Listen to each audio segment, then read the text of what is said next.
Hello guys, మనకి mister IPL అని పిలువబడే సురేష్ రైనా శ్రేయస్ అయ్యర్ గురించి కొన్ని కామెంట్స్ చేశాడనమాట. అయితే అసలు అతను ఏమంటున్నాడు అనే దాని గురించి క్లియర్గా మాట్లాడదాం. అయితే ఇక్కడ సురేష్ రైనా చెప్తుంది ఏంటంటే, మనకి అంతకుముందు ప్రీవియస్గా చూసుకుంటే ఇది పంజాబ్ కింగ్స్ పరిస్థితి. సో వాళ్ళ పరిస్థితి ఎప్పుడు కూడా మనకి 2014 తప్ప, లేదు అంటే ఫస్ట్ ఐపీఎల్ తప్ప ఎప్పుడు కూడా అంత మంచి పర్ఫార్మెన్స్ ఎప్పుడు కూడా ఉండదు.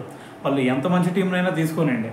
సో కానీ మరి ఈ సీజన్లో చూసుకుంటే మరి వాళ్ళు శ్రేయస్ అయ్యర్ని 26.75 crores పెట్టి కొనుగోలు చేశారు. సో అంతకుముందు చూసుకుంటే ఇదే శ్రేయస్ అయ్యర్ కేకేఆర్ తరపున ఆడి కేకేఆర్కి టైటిల్ కూడా అందించాడు. సో మరి దీని తర్వాత ఈ ఇయర్లో మరి పంజాబ్ కింగ్స్ తీసుకుంటే పంజాబ్ కింగ్స్ తరపున అతని పర్ఫార్మెన్స్ చూసుకుంటే కూడా ఎక్సలెంట్గా కనిపిస్తుంది, కెప్టెన్గా కానీ లేదంటే ప్లేయర్గా కానీ. ఒక ప్లేయర్గా చూసుకుంటే ఇప్పటివరకు 11 మ్యాచెస్ ఆడితే దాంట్లో 405 runs చేశాడు. సో దాంతోపాటు యావరేజ్ చూసుకున్నా సరే 50 యావరేజ్ కనిపిస్తుంది.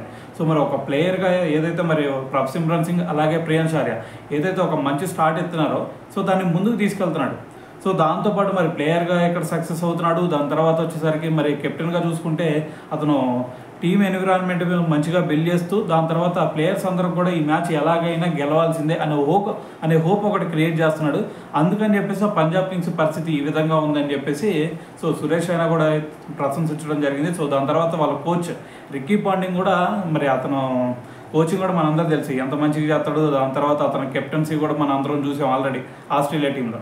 సో మరి వీళ్ళిద్దరు కాంబినేషన్ అనేది బాగా సెట్ అయింది. సో దీంతో పంజాబ్ కింగ్స్ మంచి విజయాలు సాధిస్తుందని చెప్పేసి కూడా సో మరి సురేష్ రైనా అతని గురించి అయితే మాట్లాడటం జరిగిందనమాట.